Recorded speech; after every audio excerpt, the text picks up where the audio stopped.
జయ శ్రీదత్త, జయ గురుదత్త. గురుబంధువులకి నమస్కారము. శ్రీ గురుచరిత్ర అధ్యయనం 5వ భాగము. శ్రీ గణేశాయ నమః, శ్రీ సరస్వతియే నమః, శ్రీ గురుభ్యో నమః. ప్రస్తావన: శ్రీ గురువుని మహిమ విని భక్తి కలిగి ఆయన మహిమ గురించి చింతన చేస్తూ ఆయన దర్శనం కోసం తపిస్తున్న నామధారకుడికి మొదట స్వప్నం దర్శనము, తర్వాత అవధూత ప్రత్యక్ష దర్శనము కలుగుతాయి. ఇది నిర్దిష్టమైన పద్ధతి.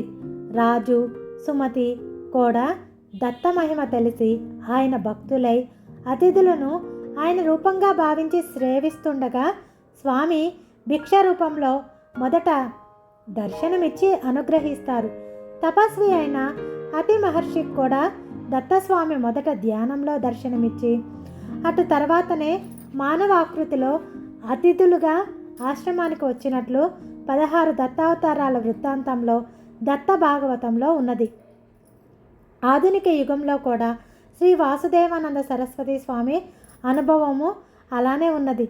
శ్రీ సాయిబాబా, అక్కల్కోట్ స్వామి చరిత్రలలో కూడా శ్రీ గురు చరిత్ర, శ్రీ గురుగీత పారాయణ చేసే ఎందరో మొదట ఆ మహనీయుల స్వప్న దర్శనమిచ్చి అటు తర్వాత వారికి ప్రత్యక్ష దర్శనం లభించటం చూడవచ్చు. పారాయణ వలన ముముక్షత్వము, దేవీ సంపద, సద్గురు దర్శనాభిలాష మొదట తీవ్రతరమై సేవించుకోగల సంస్కారం కూడా హృదయానికి కలుగుతుంది. ఈ నిర్దిష్టమైన పద్ధతి విడిచి మనకై మనము సద్గురువు కోసం అన్వేషిస్తే కలి వైపరీత్యం వలన కపట సద్గురువుల బారిన పడటం తథ్యం. ఒక మహనీయుడు చెప్పినట్లు మనం అగ్నులం కనుక మన నిర్ణయం ఆ విషయంలో కూడా లోపభూయిష్టంగా ఉండి తీరుతుంది. దత్తానుగ్రహం నామధారక శర్మకు సిద్ధుని దర్శనంగా మాత్రమే గాక ఆయన నిత్యము చదువుకునే శ్రీ గురుచరిత్ర గంధం రూపంలోనూ అందుండి గురులీలలు శ్రవణం చేసే భాగ్యంగానూ లభించింది. ప్రత్యక్షంగా శ్రీ గురుని సేవించిన సిద్ధుడు రాసినది కనుక ఆ గ్రంథం యథార్థంగా దాని రూపంలో పారాయణం సమయంలో సిద్ధుడే మనకిది చెప్పినట్లు అవుతుంది. కనుక తగిన శ్రద్ధతో పారాయణ చెయ్యాలి. కథ ఆరంభం. నామధారకుడు మహానుభావ భగవంతుడు కలియుగంలో కూడా 2 సార్లు అవతరించారంటరి కదా, వాటిని వివరించండి అన్నాడు. అతని శ్రద్ధాభక్తులకు సంతోషించి సిద్ధుడిలా చెప్పాడు. మంచిది, ఆ కథలు వినటం వలన నీకెంత ప్రయోజనమో అవి చెప్పటం వలన నాకు అలాంటి ప్రయోజనమే కలుగుతుంది కనుక చెబుతాను, శ్రద్ధగా విను. ధర్మాత్ముల్ని రక్షించి దృష్టుల దౌష్ట్యాన్ని రూపుమాపటానికే భగవంతుడు తన లీల చేత మానవ రూపంలో అవతరిస్తుంటాడు. ఈ కలియుగంలో కూడా అలానే దేవుడు మనం కూర్చున్న గంధర్వపురానికి తూర్పు దిక్కున దూరంగా పవిత్ర గోదావరి సమీపంలో ఉన్న పిఠాపురం అనే అగ్రహారంలో ఆయన అవతరించారు. పిఠాపురంలో అప్పల్ రాజు శర్మ, సుమతి అనే పుణ్య దంపతులు ఉండేవారు. వారు బ్రాహ్మణులు, అపసంభ శాఖకు చెందినవారు, దత్తభక్తులు. వారికి ఎందరో పిల్లలు పుట్టారు కానీ అందరూ చనిపోగా 2 మాత్రమే బతికారు. వారిలో ఒకడు కుంటివాడు, మరొకడు గుడ్డివాడు. తర్వాత కూడా 2 పిల్లలు పుట్టి చనిపోయారు. నిత్యము భిక్షకై వచ్చేవారిని శ్రీ దత్తరూపులుగా భావించి వారు భిక్ష సమర్పించేవారు. ఒక అమావాస్య నాడు వారింట్లో బ్రాహ్మణులని పిలిచి సౌద్ధకర్మ ప్రారంభించారు. అలాంటి రోజున బ్రాహ్మణ భోక్తులు భోజనం చేయకముందు మరెవరూ భోజనం చేయరాదని శాస్త్రం. కానీ ఆనాడు బ్రాహ్మణులకు భోజనం వడ్డించకముందే వారింటికి దండ కమండలాల దారి అయిన ఒక సన్యాసి వచ్చి భిక్ష కోరాడు. సాద్రకల్పంలో నిమగ్నుడయ్యున్నటువంటి ఇంటి యజమానికి సంగతి తెలియదు. ఇల్లాలైన సుమతి ఆ వచ్చిన సమామేంద్రుడు సౌద్ధభక్త అయిన పరమేశ్వరుడేనని తమ కులదైవమైన శ్రీ దత్తాత్రేయుడేనని విశ్వసించి ఆయనకు భిక్షమిచ్చింది. ఆమె భక్తి విశ్వాసాలకు సంతృప్తుడై ఆ యతీంద్రుడు యథార్థమైన తన దత్తాత్రేయ స్వరూపంలో దర్శనమిచ్చాడు. నామధారక, అప్పటి ఆ స్వామిని చూడటానికి 1000 కనులు చాలవు. వర్ణించటానికి ఎన్ని వేల నాలుకలైనా సరిపోవు. 2 చేతులలో శంఖ చక్రాలు, 2 చేతులలో డమర త్రిశూలాలు, మిగిలిన 2 చేతులలోనూ జపమాల కమండలాలు ధరించి 6 బాహువులతో 3 ముఖాలతో స్వామి వెలిగిపోతున్నాడు. వెండి కొండవలే తెల్లని క్రాంతితో ఆయన మూర్తీభవించిన శుద్ధ సత్వము అన్నట్లు ప్రకాశిస్తున్నాడు. ప్రపంచంలోని దీనులని ఉద్ధరించటానికి 6 చేతులు చాలక అనేకమైన బాహువులు ఆయన శిరస్సు నుండి వచ్చాయా అన్నట్లు ఆయన జటాజుటం నుండి జుట్టు పాయలుగా వేలాడుతున్నది. ఆ తల్లి సుమతీదేవి తన జన్మ సార్థకమయ్యేలా ఆ అమృతమూర్తిని వడలెల్లా కళ్ళు చేసుకొని ఆ కన్నులతోనే పానం చేయసాగింది. అప్పుడు కరుణాకరుడు, తల్లి, అచంచలమైన నీ విశ్వాసానికి సంప్రీతుడనయ్యాను. సాధ బ్రాహ్మణుల భోజనం చేయకముందే నేను పరమేశ్వరుడినన్న విశ్వాసంతో భోజనం పెట్టావు. నీ అభిష్టానమేమిటో చెప్పు, నేను తప్పక నెరవేర్చగలను అన్నాడు. స్వామి మాటలు అమృతధారలై ఆమె చెవుల ద్వారా శరీరంలోని సర్వధాతువులలోకి ప్రవహించాయి. జగన్మోహిని అయిన శ్రీ దత్తాత్రేయ స్వామి దర్శనంతో ఆమె కనులు ఆయన యొక్క అమృత వాకులు వినటం వలన ఆమె చెవులు బ్రహ్మ వాక్కులైన వేదాలను వినిన ఋషి సత్వములు చెవులు వలె పరమ పావనమయ్యాయి. ఆమె కృతజ్ఞతతో, పరమాత్మ, యోగులను కూడా ముగ్ధులను చేసేలా దర్శనమిచ్చావు. అంతేగాక నా చేతి అన్నం స్వీకరించావు. ఇంతకంటే నాకు ఏమి కావాలి? నేను ధన్యురాలిని. ఈనాటి సాధ దేవతలైన మా పితృదేవతలు కూడా ధన్యులయ్యారు. నీవు భక్తుల కోరికలను తీర్చే కల్పవృక్షానివి. నీవు నన్ను తల్లి అని సంబోధించావు కనుక నేను ప్రత్యక్షంగా నిన్ను వరమ అడగవలసిన పని లేదు. నీవిచ్చిన మాటను నిలుపుకో చాలు అన్నది. భక్తి శ్రద్ధల వలన జాగృతమైన ఆమె బుద్ధి శక్తికి ఆశ్చర్యచకితుడైన శ్రీ దత్తాత్రేయ స్వామి ఇదివరకు అతి మహర్షి అడిగినట్లే ఈమె కూడా లోక అనుగ్రహార్థమైన కోరిక కోరుతున్నది అనుకున్నాడు. ఆయన, అమ్మా, నాతో సమానుడైన పుత్రుడే నీకు జన్మిస్తాడు. కానీ నీవు పుత్ర వ్యామోహంతో అతని మాటలను పట్టించుకొనక నీవు చెప్పినట్లే అతడు చెయ్యాలని నిర్బంధించకూడదు. అతడు చెప్పినదే అక్షరాల అమలు జరగాలి అన్నారు. ఆ దర్శనంతో మరింత నిశితమైన బుద్ధిశక్తి కలిగిన ఆమె, స్వామి, నేను మానవ మాతృరాలుని. నాకు పుత్ర వ్యామోహం కలగటం సహజము. అది లేక మాతృవాంఛ పరిపూర్ణమయ్యేదెలా?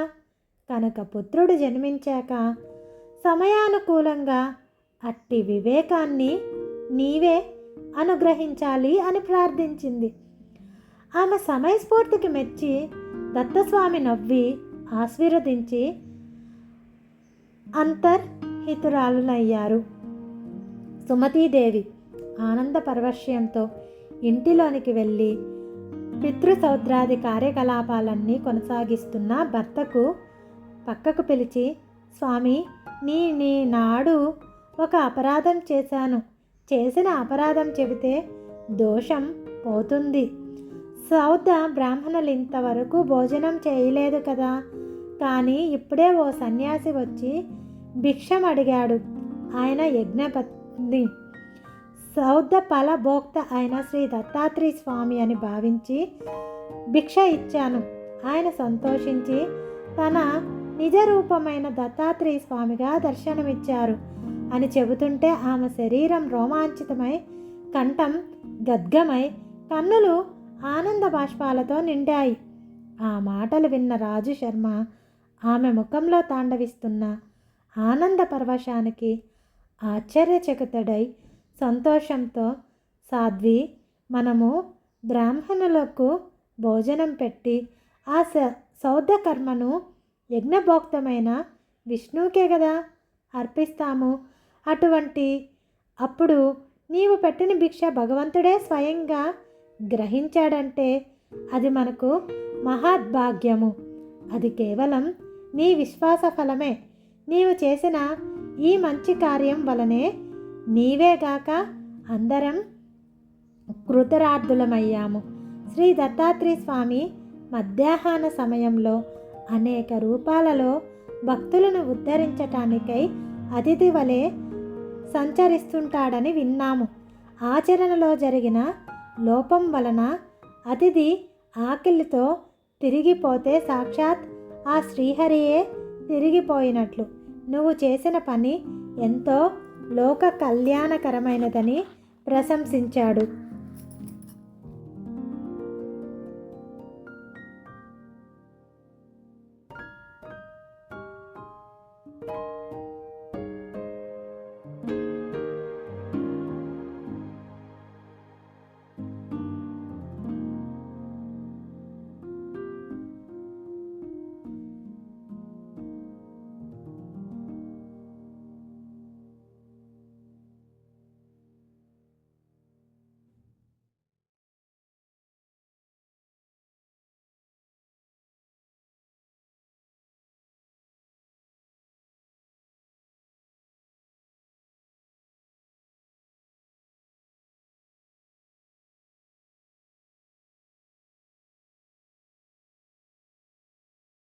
అప్పుడు ఆ పరమసాధ్వి తనకు స్వామి వరమిచ్చిన సంగతి వివరంగా చెప్పింది. రాజు శర్మ ఆనందభరితుడై, కళ్యాణి, నీవు మన వంశానికి ప్రపంచానికి కూడా మంగళకరమైనదే కోరావు. నేను ధన్యుణ్ణి అని ఆమెను మనసారా ఆనందించి మిగిలిన సౌద కలపాన్ని యథావిధిగా పూర్తి చేశాడు.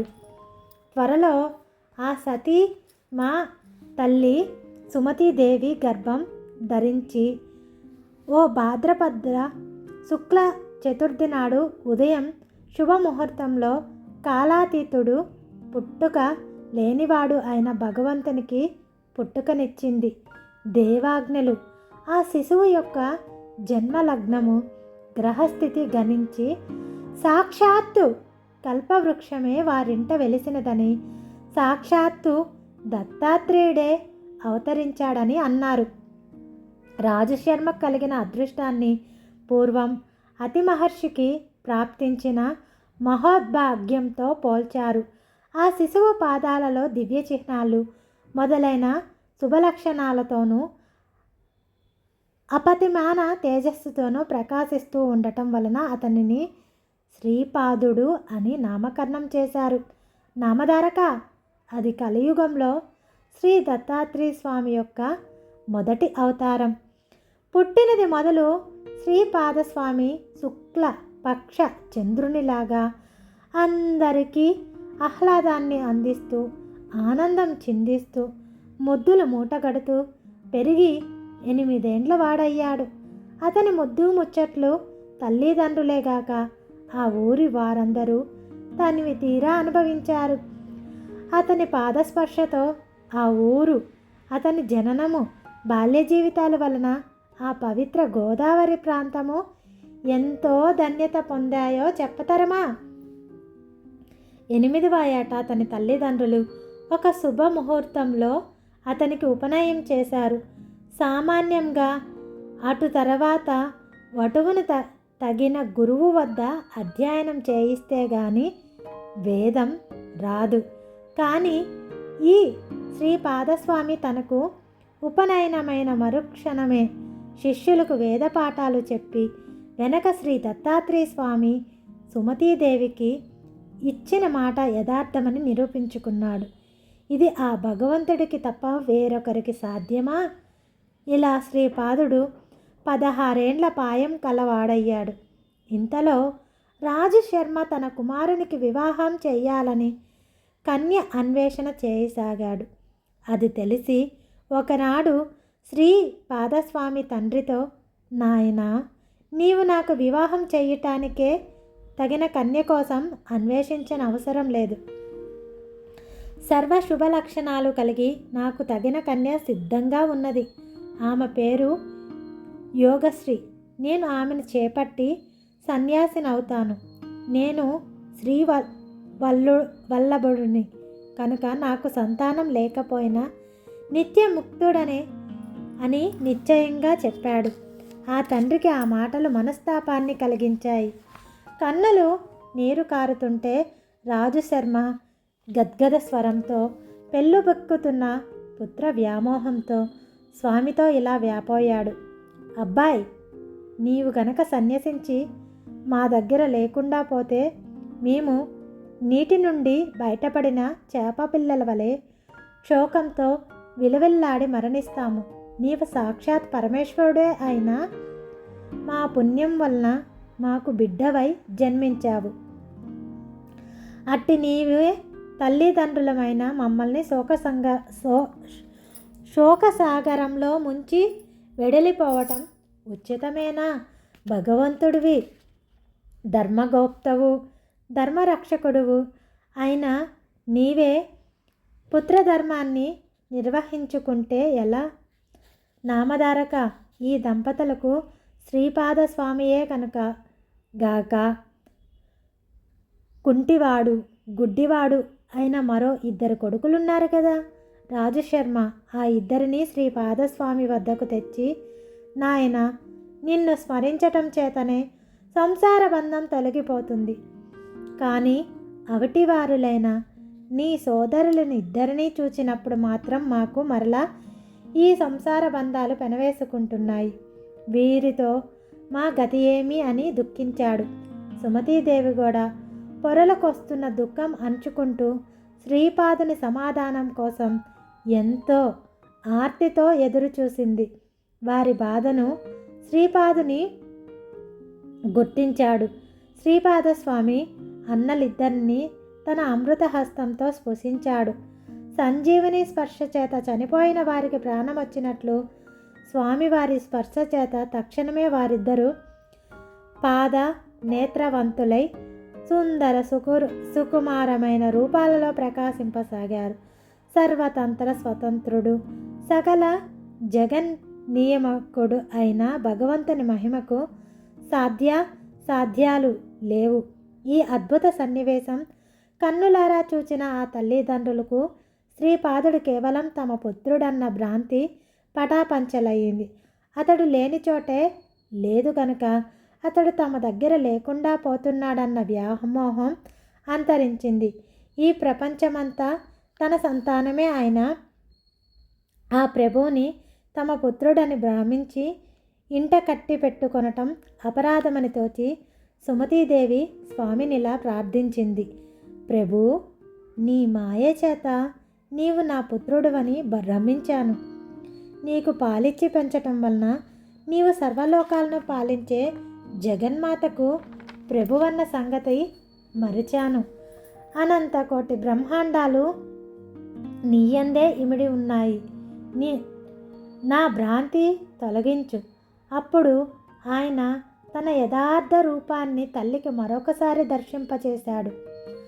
ఆ దివ్య మనోహర మంగళ సుకుమార సుందరమూర్తి ఆమె చూస్తుండగానే కోటి సూర్యుల క్రాంతితో కోటి చంద్రుల చల్లదనంతో చూచేవారి దేహాలలోని ప్రతి అణువును అమృతంతో ముంచివేసేలా దర్శనమయ్యింది. అప్పుడు ఆ స్వామి అన్నాడు, అమ్మా, నీవిప్పుడు దర్శించిన రూపాన్ని నిరంతరము ధ్యానిస్తుండు. త్వరలో నీవు ఈ అజ్ఞానాంధకారాన్ని దాటి నా సామ్రాజ్యం పొందగలవు. ఈ నీ కొడుకులిద్దరూ 100 ఏళ్ళు సుఖంగా జీవించి మిమ్మల్ని భక్తితో సేవిస్తారు.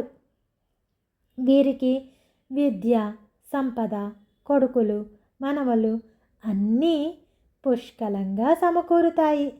వీరు కూడా లోక వంద్యులవుతారు. ఆ సోదరులిద్దరూ శ్రీపాదస్వామిని భక్తితో శృతిస్తూ ఉంటే వారితో ఆయన, మీరు తల్లిదండ్రులను ప్రత్యక్ష దైవాలుగా భావించి సేవించి తరించండి, నేను సన్యసించాలి అని చెప్పి తన తల్లిదండ్రులను నించోమని తల్లిదండ్రులకు ముమ్మారు ప్రదక్షిణం చేసి వారి అనుజ్ఞ తీసుకొని వెంటనే సన్యసించి పాదచారి అయి ద్వారకా, కాశీ, బృందావనము మొదలైన క్షేత్రాలు దర్శిస్తూ బదరీ వెళ్ళి అటు తర్వాత గోకర్ణ క్షేత్రానికి చేరాడు. అక్కడ మహాబలేశ్వర లింగం రూపంలో సాక్షాత్ శంకరుడే నివసిస్తుంటాడు. ఆ లింగాన్ని ప్రతిష్ఠించిన వారు గణేశ్వరుడు. ఆ క్షేత్రం సజ్జనులకు నెలవు. అందువలనే ఆ క్షేత్రాన్ని సజ్జనులను ఉద్ధరించటానికి శ్రీపాదస్వామి అక్కడకు వెళ్ళారు అని సిద్ధుడు చెప్పారు. శ్రీ దత్తాయ గురువే నమః. శ్రీ శ్రీపాద వల్లభాయ నమః. శ్రీ నృసింహ సరస్వతియే నమః. జయ శ్రీదత్త, జయ గురుదత్త. గురు పౌర్ణమి సందర్భంగా శ్రీపాద శ్రీ వల్లభ సిద్ధమంగళ స్తోత్రం ఒక్కసారి చెప్పుకొని తరించుకుందాము. శ్రీమదనంత శ్రీ విభూషిత అప్పల లక్ష్మీ నరసింహరాజ, జయ విజయీ భవ దిగ్విజయీ భవ, శ్రీమదకండ శ్రీ విజయీ భవ, శ్రీ విద్యాధరి రాధా సురేఖ శ్రీరాగీధర శ్రీపాద, జయ విజయీ భవ దిగ్విజయీ భవ, శ్రీమదకండ శ్రీ విజయీ భవ, మాతా సుమతి వాత్సల్యామృత పరిపోషిత జయ శ్రీపాద, జయ విజయీ భవ దిగ్విజయీ భవ, శ్రీమదకండ శ్రీ విజయీ భవ, సత్య ఋషీశ్వర దోషిత నందన బాపనార్యనుత శ్రీచరణ, జయ విజయీ భవ దిగ్విజయీ భవ, శ్రీమదకండ శ్రీ విజయీ భవ, సంవృత కాటక చయన పుణ్యపుల భరద్వాజ ఋషి గోత్ర సంభవ, జయ విజయీ భవ దిగ్విజయీ భవ, శ్రీమదకండ శ్రీ విజయీ భవ, దౌచౌపతి దేవలక్ష్మీ గణ సంఖ్యా బోధిత శ్రీచరణ, జయ విజయీ భవ దిగ్విజయీ భవ, శ్రీమదకండ శ్రీ విజయీ భవ, పుణ్యరూపిణి రజమమసూత గర్భ పుణ్యఫల సంజాత, జయ విజయీ భవ దిగ్విజయీ భవ, శ్రీమదకండ శ్రీ విజయీ భవ, సుమతి నందన నరహరి నందన దత్తదేవ ప్రభు శ్రీపాద, జయ విజయీ భవ దిగ్విజయీ భవ, శ్రీమదకండ విజయీ భవ, పిటికాపురి నిత్య విహార మధుమతి దత్త మంగళ రూప, జయ విజయీ భవ దిగ్విజయీ భవ, శ్రీమదకండ శ్రీ విజయీ భవ. జయ శ్రీదత్త, జయ గురుదత్త.